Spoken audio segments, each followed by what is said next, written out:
Hi, welcome back to Adrian's Mains About. Hmm. Welcome to everybody. Just to update anybody, I've been abroad for 7 weeks, a little bit stuck in Thailand. It was kind of nice but awkward. If you look at my other videos, it wasn't exactly easy street, but however, it was all right. It was good. Had to catch Japan Air back to the UK. So from Bangkok to Japan, Japan to Heathrow. Yeah, it was about like 24 hours, 26 hours, something. The jaunt from Tokyo to Heathrow was 14 and a half hours because they don't fly through Russia anymore. It was a long flight. I haven't got any complaints about Air Nippon. Japanese Air, I think it's Air Nippon. Apart from, I think they kept the food at the 11 or 12 hour level that you'd normally do if you're flying over Russia, but it's 14 and a half hours, and yeah, maybe they give you smaller portions, which is probably good for me, but goodness, it's very select food and stuff, and chopsticks and their thing, but yeah, I would definitely take an onboard sandwich with me just in case I get munches after 3 or 4 hours. But no, it was a lovely flight, really nice people, nice staff, and everything was good.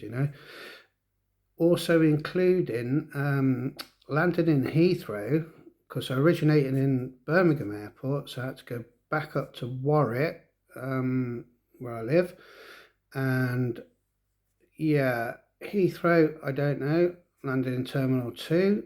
However, it was all very good. There was a guy, sort of information desk about directions and that, and I actually caught a coach to excuse me, a place called Reading. So what I did was caught a coach from Heathrow up to Reading, then to catch a train from Reading to Warwick. Really good. I spent 20 minutes in Reading. I tell you what, that 20 minutes in that station, everybody there was really nice. There's a really helpful guy. Says, oh yeah, this is how you can do it. You can go up to Oxford and then blah blah blah, up to Warwick. Really helpful. Train going in 20 minutes. Thank you very much. Lovely guy, lovely fella. Thank you. When I bought my tickets, the lady at the counter, lovely lady, said, oh, the cheapest way to do it is buy 2 tickets and split them up and go to Banbury and then go to Warwick, but you don't have to get off the train. So it's obviously a big company ripping you off, or trying to maximize, whereas the nice lady in the selling the tickets was nice enough to explain it's better to buy 2 separate tickets. Why should you do that? Why should she have to do that? And she was lovely to do that, and thank you for that. And yeah, it was great. And also, jumped on the train, sat opposite young lad going up to Oxford from Reading, or a little village just outside of Reading. Top guy, spoke to him for half an hour, 40 minutes. I think he was on a date up to Oxford or something. Lovely guy. Chewed the fat a bit, and I thought, I don't know much about Reading, but yous all seem all right down there. Okay. Got up to Leamington, got back to my apartment, my flat that's supposed to be flooded. No, thank goodness. No flooding, nothing. No. With a bit of investigation over a couple of days and that, it's the pipe coming into my flat that has sprung a leak. So, in a way, nothing to do with my flat. It's a service pipe coming into the flat, and it was an easy fix, really. It was one of those plastic pipes that you push in, and previous one had failed, so it got pushed in and stuff with my assistance with the engineer, and yeah, I got water back on. My flat's not flooded, so that's very good. how the miscommunication come to this, well, I don't know. So I was told it was switched off in the road. Now it's switched off in the other block of flats, and my flat's flooding, and it's flooding other.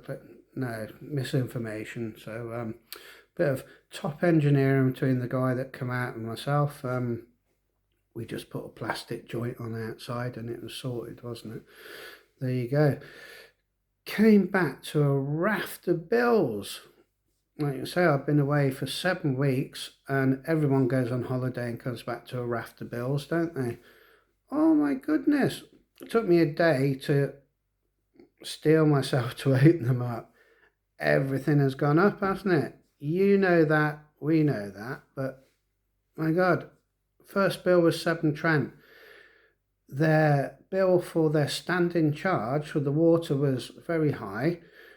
Then there was a standing charge for the takeaway water, and then there was a more standing charge for the on your roof or something. So half of my bill was standing charge, and I think that's really taking the mick, because all this infrastructure was put in by labourers 40, 50, 100 years ago, and you're just monopolising on hard-working people that put it in the ground, isn't it? So it's really wrong to be monopolised on, and I think all the utilities are like that, just taking the mick, aren't they? And we're fed up of it, you know. Really are, and it all goes to the shareholders, doesn't it? You know. So yeah, and that was the first one. The second one was obviously British Gas. Well, we all know about them, don't we? My management company had decided to put up the leasehold of the flat 30 quid a month or something, you know, which doesn't sound like a lot, but, you know, still there, isn't it? And obviously lots and lots of other bills all coming in and stuff, which, you know, we all have to pay in that, but we're paying and paying and paying again, aren't we, really? Where does it end? Come on, you know. I'm on, I thought it was a reasonable wage, to be honest. I get a shift allowance, and I do a lot of overtime, so I probably pull in 46,000 a year after tax. Well, I seem to get hammered by the tax, obviously, or the national insurance now. So yeah, I'd say 46, maybe 47 if really push it. Lots of hours overtime. I have to work Christmas Day sometimes, and that's a 12-hour shift system, 4 on, 4 off, and overtime. So maintenance at a certain place. I thought it was all right, that money. It's not anymore, is it? Because as a single person living in a flat, it's only a basic flat that's leasehold. After you pay the mortgage, pay all this and that, you're not really left with anything. You know, I've got a car repair bill. That's me spend money gone on car repair, innit? And I know we all have to repair our cars if we've got one, but if you ain't got one, you've got to get a train that's normally cancelled, I find, apart from like coming back up from Reading. Very nice place, Reading, I thought, for 20 minutes. But yeah, no, we're just being totally hammered, aren't we? And I don't think there's a conclusion. There's no sort of light at the end of the tunnel where the government's going to say to you, oh yes, but for all your hard work, you know, all the hours you put in, things are going to get easier. They're not. You pay more on fuel, you pay more on everything. Everything is just going up. And I haven't struggled this much since I was a younger person, just got married, young kid, you know, and of course you're going to struggle then, aren't you, really? But, I just thought I was getting to the age of my life. I'm 59, whereas I didn't have to struggle so much anymore. And my struggle is being single and living in an apartment, which I pay a mortgage for, plus the leasehold factors. The council tax has obviously gone up, I think 5%, and a different band or something. And yeah, it's a realization for getting back from Southeast Asia, Thailand to here, how much we are getting screwed, really. And you can argue we've got the NHS and all that, right? But you get health insurance over there, £100 a month, and you're kind of covered.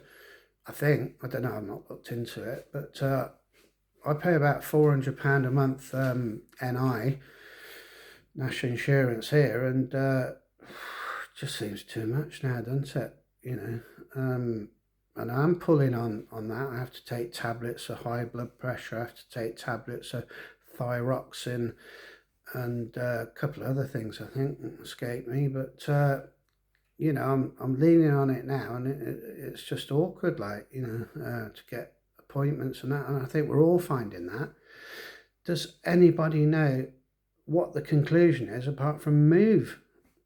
I really don't know. Do we keep struggling on longer? I can learn to cook cheaper and not, you know, have to give away. I used to enjoy takeaways once a week on a Sunday night. Can't do that anymore. A few beers in a pub. Probably one beer in a pub once a week if I'm lucky, and a bottle of wine in between. I don't know. So it's all going to go down, down, down, isn't it? I'm not sure if this is a UK problem or worldwide, or do I have to work harder at 59? Do I have to go, right, I do 50 hours a week, have I got to work 60 hours a week again? I have worked in the past 72 hours a week, 80 hours a week, I'm sure a lot of us have, or have another job or a side hustle. Has anybody there got the answers? I certainly haven't. I know this is a big moan. Yes, please be happy because we've got our health, and, you know, don't worry about money. You know, it's not that. It's not the fact we haven't got money. We have got a little bit of money because we work. It's just, it just gets spiffed off somewhere that, you know, we always been took advantage of, aren't we? We feel now, I say we, I don't think people are in disagreement, that all these big corporates and companies are just there to take it out of us. You know, we're just little serfs to them. And yeah, it's just getting a bit wary now. And it is the main noticeable thing since come back to the UK is just that, like, boom, it's just every little thing is exploiting you as much as they can. And if you got enough time to fight it and, you know, look at it, you might get a result and get a reduction or something. But if you're like me, you're just bloody working and stuff and that, and haven't got time to try and invest your time into looking to try and save every little penny and everything and, you know, stuff, then sorry, I'm rambling. I'm quite happy to be back.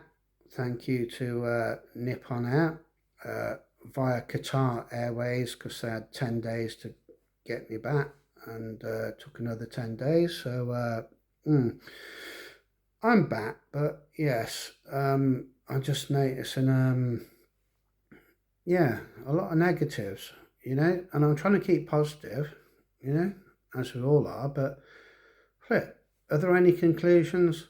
Is there anything better to do? What can I do apart from work harder, or just give up?